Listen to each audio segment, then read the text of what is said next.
In northern Burma, on the road to China, is the strategic Jap-held city of Myitkyina. 2 miles to its south is Myitkyina airstrip, key to the capture of this stronghold. United States transports and gliders head for the field taken just hours before by Chinese and American troops. Aboard these big ships, Chinese reinforcements and American airborne engineers ride together with tractors and other air base equipment. Below is the rough shell and bomb-pocked Myitkyina strip, still under enemy fire, where the heavily loaded gliders must land.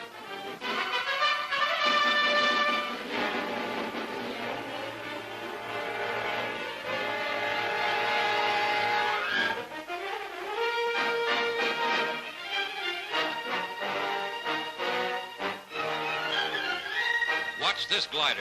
Coming in fast and low, it heads for what appears to be an unavoidable collision on the closely packed field.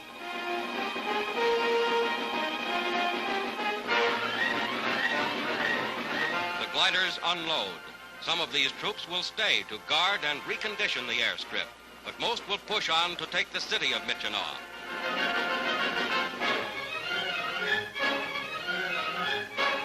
Uncle Joe's chariot brings General Joseph W. Stilwell to the field. He confers with General Frank Merrill, whose marauders took the Myitkyina strip after an epic 25-day mountain march through Jap line. Our planes, some of them wrecked in landing, dot the airbase.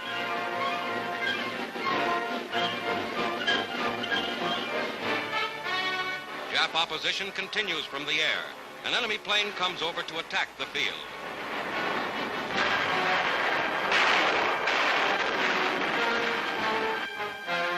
Here in the jungle, Lieutenant Colonel Seagrave, famed Burma surgeon, has set up a hospital. He operates on casualties while our fighters provide cover overhead. Myitkyina airstrip is an important stop on the air supply route to China. Thanks to American and Chinese soldiers fighting in hot, insect-ridden swamps and jungles, it is now in Allied hands.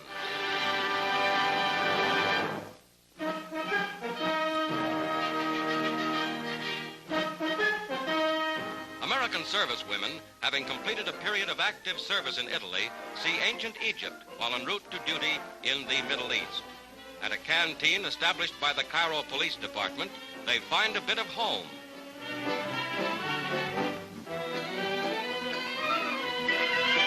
Like thousands of tourists before them, these American Army women visit the Sphinx and the pyramids.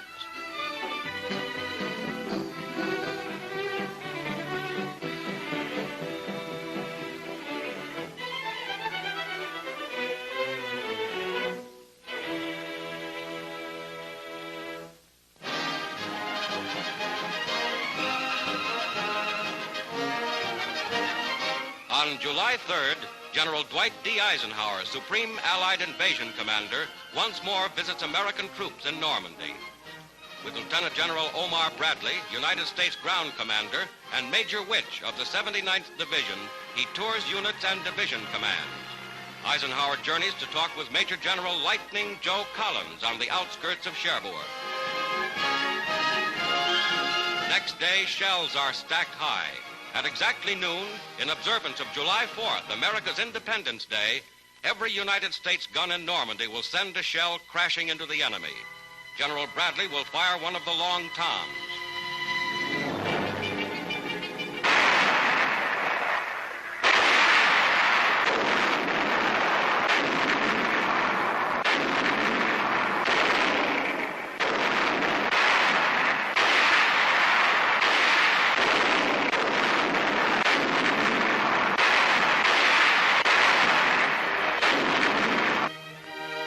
In the French town of Grand-Con-les-Bains, liberated Frenchmen join in celebrating America's Day of Independence.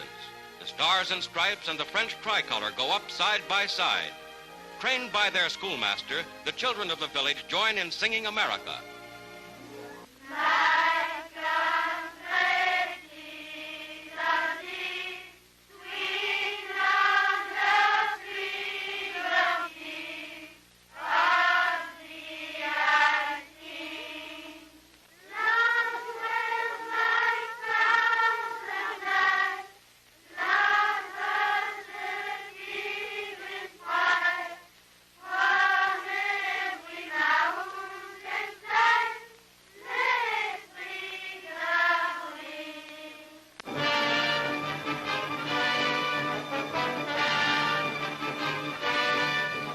Saipan Island in the Marianas, great Jap stronghold just 1,500 miles southeast of Tokyo. Here, American carrier-based planes land at recently captured Aslito airstrip, now renamed Conroy Field. For 3.5 weeks, planes, ships, guns, and men have fought fiercely in the greatest land battle of the Pacific theater to date. The carrier planes gas up for action. Nearing the final stages of the campaign, fighters and bombers take off to smash the Japs in the northern tip of the 75-square-mile island.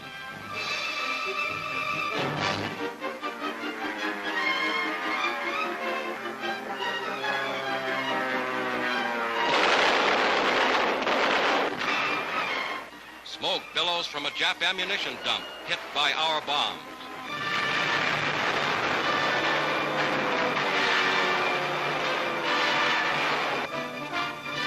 On Hill 500, north of Conroy Field, Lieutenant Colonel Evans Carlson, famed Marine Raider commander, sees the progress of the battle as United States mechanized equipment and men move up in force against the enemy. Marine and Army divisions, backed up by Vice Admiral Mark Mitcher's Task Force 58, must complete the annihilation of 20,000 Japanese troops on Saipan.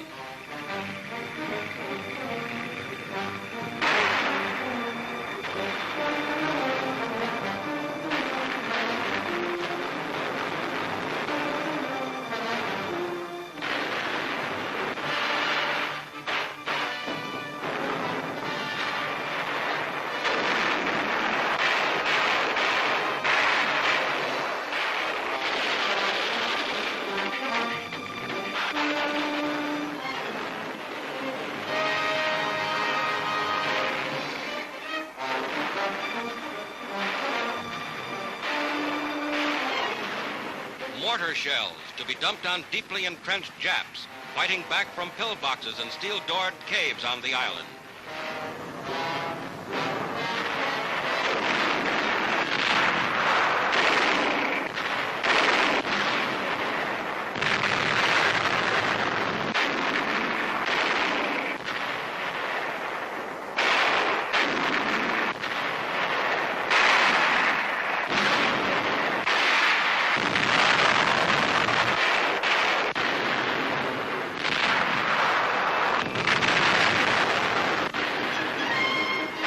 Direct hit on a Jap cave as relentlessly United States guns clear the path for our advancing forces.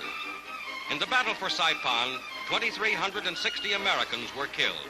For the Japs, there were 19,000 dead in this action.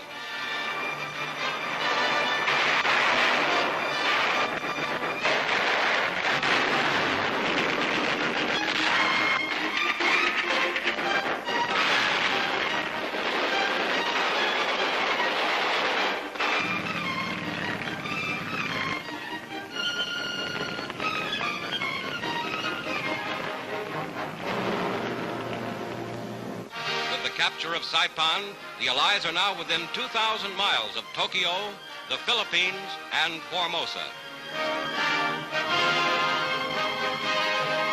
Typical of the Marines and soldiers who won one of the war's great victories at Saipan, these Yanks have demonstrated once again that as individuals and as combat units, they are more than a match for the Japs.